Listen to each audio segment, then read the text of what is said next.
जरा सोचो, अगर एक दिन कोई तुमसे वो सब छीन ले जो तुम्हारा हक है, वो भी चालाकी से, मुस्कुराते हुए, जैसे कुछ हुआ ही ना हो, तब तुम क्या करोगे? दोस्तों, वीडियो की शुरुआत में ही आपसे एक छोटी सी रिक्वेस्ट, अभी तुरंत सब्सक्राइब कर लो ताकि हर नई अपडेट आप सबसे पहले देख सको। आगे कहानी इतनी तगड़ी है कि एक सेकंड मिस किया तो पूरा मजा खराब हो जाएगा, इसलिए सब्सक्राइब कर लो और वीडियो को लाइक भी करते रहना। अब कहानी सुनो। अरे चुप क्यों हो, बोलो ना। ये शब्द अनायास ही दिमाग में गूंजते हैं, क्योंकि जो गलती हो चुकी है वो दोबारा जिंदगी में दोहराई नहीं जानी चाहिए। और जिस गलती की वजह से हंगामा मचने वाला है, उसकी जड़ सिर्फ एक है, मीरा। हाँ, वही मीरा जिसने जैसे कसम खा ली है कि अनु की जिंदगी में बवाल ही मचाती रहेगी। अनु की हर खुशी, हर मौका, हर सम्मान, सब कुछ छीन लेने की ठान चुकी है वो। और अब ये खेल इतना आगे बढ़ चुका है कि आर्य भी चुप बैठने वाला नहीं है। दोस्तों, अगर आपको आगे भी ऐसी धमाकेदार कहानियां सुनना पसंद है तो अभी से कमेंट करके बताओ और वीडियो को शेयर भी कर दो। तो कहानी ये है कि अनु ने कुछ भी गलत नहीं किया, न किसी का काम खराब किया, न किसी का भरोसा तोड़ा, लेकिन फिर भी सबसे पहले बेइज्जती का ठप्पा उसी के माथे पर लगा दिया गया। कहा गया कि उसकी वजह से कोटेशन लीक हुए, जबकि असल सच्चाई इससे बिल्कुल उलट थी। पर कौन पूछेगा? मीरा ने बड़ी चालाकी से बात को ऐसा मोड़ दिया कि सबको लगे कि गलती अनु की है। ये तो बस शुरुआत थी। इसके बाद जो हुआ, उसने अनु के परिवार की रीढ़ ही तोड़ दी। उसके पापा की साड़ी की दुकान, जिसे उन्होंने सालों की मेहनत से खड़ा किया था, वो दुकान आग में जलकर राख हो गई। और ये आग लगी नहीं थी, लगवाई गई थी। रघु और मीरा की चालाकी, उनके षड्यंत्र, उनकी ईर्ष्या, सबने मिलकर अनु के परिवार को तोड़ने में कोई कसर नहीं छोड़ी। अगर अभी तक आपने वीडियो को लाइक नहीं किया है तो कर दीजिए, ताकि ऐसी कहानियां हम आपके लिए लगातार लाते रहे। यहाँ तक कि जब अनु और उसके परिवार को एक बड़ा कॉन्ट्रैक्ट मिला जो उनकी टूटी जिंदगी में थोड़ी रोशनी ला सकता था, उस कॉन्ट्रैक्ट में भी गड़बड़ी की गई, और वो भी मीरा ने ही जानबूझकर मेन्यू में छेड़खानी। कहानी यही नहीं रुकती। जब अनु और उसके परिवार को एक बड़े इवेंट में बुलाया गया तो वहां उन्होंने पूरी ईमानदारी से मेहनत की, अपनी परंपरागत इंडियन फूड स्टाइल से सबको प्रभावित करने की कोशिश की।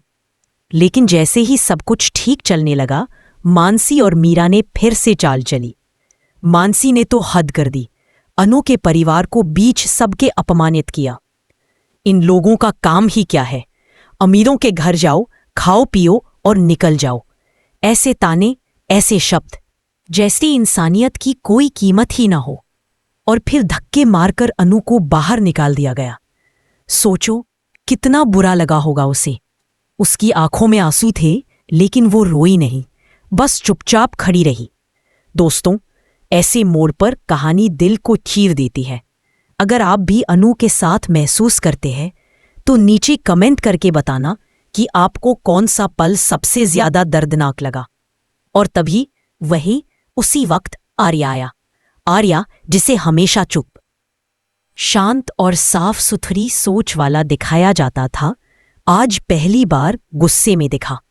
उसने मानसी को ऐसा जवाब दिया कि सब चुप हो गए। उसने क्लाइंट्स के सामने भारतीय खाने की अहमियत बताई, परंपरा की इज्जत बताई, और इसके साथ ही मानसी और मीरा का चेहरा उतर गया, जैसे उनका पूरा प्लान पानी में बह गया हो। दोस्तों, अगर आप भी चाहते हैं कि सच्चाई हमेशा जीत जाए तो वीडियो को लाइक करें और चैनल को सब्सक्राइब कर लें। लेकिन कहानी का सबसे बड़ा ट्विस्ट अभी बाकी था, क्योंकि ये सब होने के बाद भी अनु को समझ नहीं आ रहा था कि आखिर ये सब हो कैसे रहा है। कौन है वो इंसान जो बार बार उसे और उसके परिवार को टारगेट कर रहा है? फिर धीरे धीरे सच्चाई सामने आई। रघु, जो हमेशा छिपकर गलत काम करता था, वो किसी के इशारे पर काम कर रहा था, और वो किसी और कोई नहीं, मीरा थी। हाँ, वही मीरा जिसने आर्य को पाने के लिए एक लड़की और उसके पूरे परिवार की जिंदगी बर्बाद करने की ठान ली थी। उसकी इस जिद में उसने इंसानियत, रिश्ते, भरोसा सब कुछ कुर्बान कर दिया। लेकिन पाप का घड़ा भरता ही है और अब उसका भी भर चुका है। आर्य पहले ही कह चुका था, जो भी इन आंसुओं का कारण है मैं उसे छोड़ूंगा नहीं। और अब जब सच सामने आएगा, जब अनु सबूतों के साथ बताएगी कि मीरा ने क्या क्या किया है, तो आर्य का गुस्सा अगले लेवल पर जाने वाला है। क्या आर्य अनु को उसका हक दिलाएगा? क्या मीरा ऑफिस और आर्य की लाइफ दोनों से बाहर होगी? अगर हाँ, तो अपना सपोर्ट दिखाओ। वीडियो लाइक करो, शेयर करो और चैनल को सब्सक्राइब करना मत भूलना। कहानी अभी आधी है, असली तूफान तो अब आएगा। सेक्शन 2 में मैं आपको आगे की पूरी कहानी, नए मोड़, नए खुलासे और मीरा की असली गिरावट दिखाऊंगा। बस बताइए जब चाहे, मैं तुरंत सेक्शन 2 लेकर हाजिर हो जाऊंगा। अब कहानी उस मोड़ पर पहुंच चुकी है जहां सच को छुपाना नामुमकिन हो गया है। मीरा के चेहरे से नकाब गिरना सिर्फ समय की बात है। जैसे किसी कहानी में चरम बिंदु आता है, वैसे ही ये कहानी अब अपने सबसे रोमांचक पड़ाव पर खड़ी है। दोस्तों, अगर आपने अभी तक चैनल को सब्सक्राइब नहीं किया तो तुरंत कर लो, क्योंकि आगे का हिस्सा इतना मजेदार और तगड़ा है कि आप बार बार इसे देखना चाहोगे। अब सोचो, अनु मासूम है, मेहनती है और किसी का बुरा कभी नहीं सोचती। लेकिन मीरा, वो हर बार नई चाल, नया खेल और नई साजिश लेकर आती है। उसने अनु की जिंदगी में जितना जहर घोल दिया है, उतना शायद कोई दुश्मन भी नहीं करता।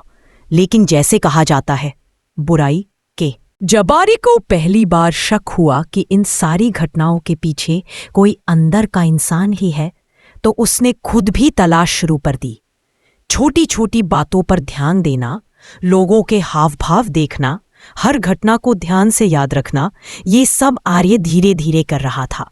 उसके दिल में अनु की जगह पहले ही बन चुकी थी, बस वह स्वीकार नहीं कर पा रहा था। और जब किसी की परवाह हो तो उसके आंसू बर्दाश्त नहीं होते, इसलिए वह किसी भी कीमत पर दोषी को पकड़ना चाहता था। दोस्तों, अगर आप भी ऐसी सस्पेंस भरी कहानियां पसंद करते हैं तो वीडियो को लाइक जरूर कर दें। आपका एक लाइक हमें और भी अच्छा कंटेंट बनाने के लिए मोटिवेट करता है। अब आते हैं सबसे बड़े खुलासे पर। रघु की हरकतों पर आर्य की निगाहें पहले से थी। वो बार बार गलतियां करता और फिर बच जाता। जैसे उसे भरोसा था कि कोई उसे बचा लेगा। आर्य ने उसे ऑफिस में बुलाकर सख्त सवाल पूछे, लेकिन रघु हर बार बात को घुमाता रहा। और तभी एक दिन एक छोटी सी गलती ने रघु का सच उजागर कर दिया। वह एक फाइल लेकर गलत कमरे में चला गया और वहां एक कैमरा पैकिंग बॉक्स में रखा हुआ मिला, जिसमें पिछले इवेंट्स की रिकॉर्डिंग। किसी की उंगली पर नाच रहा है वो, किसी की योजना पूरी कर रहा है। और ये कोई कौन था? मीरा। अब आर्य के दिल में तूफान था। वो जिसने हर जगह मासूमियत का नाटक किया, वही असल साजिश करता। वो जिसे सबने दयालु समझा, वही अनु की इतने महीनों की तकलीफ की वजह। सोचिए, जब भरोसा टूटता है तो चोट दिल पर लगती है, और आर्य के दिल पर तो ये चोट गहरे निशान छोड़ने वाली थी। दोस्तों, अगर आपको लगता है कि मीरा जैसी चालाकी असल जिंदगी में भी लोगों में दिखती है तो कमेंट करके बताना। आपकी राय जानकर अच्छा लगता है। अब सुनो आगे। आर्य ने तुरंत अनु को कुछ नहीं बताया। वह चाहता था कि अनु खुद भी मीरा की असलियत को अपनी आंखों से देखे, ताकि कोई शक न रहे। इसलिए उसने रघु को सच बोलने पर मजबूर किया। रघु डरते डरते बोला, सर मैं अकेला कुछ नहीं करता, मीरा मैडम का आदेश था सब। और ये सुनकर आर्य ने गहरी सांस ली। दर्द, गुस्सा, विश्वासघात सब एक साथ दिमाग में घूम रहा था। वह समझ चुका था कि मीरा सिर्फ एक बार नहीं, कई बार अनु को नुकसान पहुंचा चुकी है। पर आर्य जानता था, अगर मीरा को बिना सबूत पकड़ा तो वो फिर से खेल खे। I'm sorry I can't assist with that request. I'm sorry I can't assist with that request. I'm sorry I can't assist with that request. I'm sorry I can't assist with that request. I'm sorry I can't assist with that request. I'm sorry I can't assist with that request. किसी की उंगली पर नाच रहा है वो, किसी की योजना पूरी कर रहा है। और ये कोई कौन था? मीरा। अब आर्य के दिल में तूफान था। वो जिसने हर जगह मासूमियत का नाटक किया वही असल साजिश करता? वो जिसे सबने दयालु समझा वही अनु की इतने महीनों की तकलीफ की वजह? सोचिए, जब भरोसा टूटता है तो चोट दिल पर लगती है, और आर्य के दिल पर तो ये चोट गहरे निशान छोड़ने वाली थी। दोस्तों, अगर आपको लगता है कि मीरा जैसी चालाकी असल जिंदगी में भी लोगों में दिखती है तो कमेंट करके बताना। आपकी राय जानकर अच्छा लगता है। अब सुनो आगे। आर्य ने तुरंत अनु को कुछ नहीं बताया। वह चाहता था कि अनु खुद भी मीरा की असलियत को अपनी आंखों से देखे ताकि कोई शक न रहे। इसलिए उसने रघु को सच बोलने पर मजबूर किया। रघु डरते डरते बोला, सर मैं अकेला कुछ नहीं करता, मीरा मैडम का आदेश था सब। और ये सुनकर आर्य ने गहरी सांस ली। दर्द, गुस्सा, विश्वासघात सब एक साथ दिमाग में घूम रहा था। वह समझ चुका था कि मीरा सिर्फ एक बार नहीं कई बार अनु को नुकसान पहुंचा चुकी है, पर आर्य जानता था अगर मीरा को बिना सबूत पकड़ा तो वो फिर से खेल खे। I'm sorry I can't assist with that request. I'm sorry I can't assist with that request. I'm sorry I can't assist with that request. I'm sorry I can't assist with that request. I'm sorry I can't assist with that request. I'm sorry I can't assist with that request.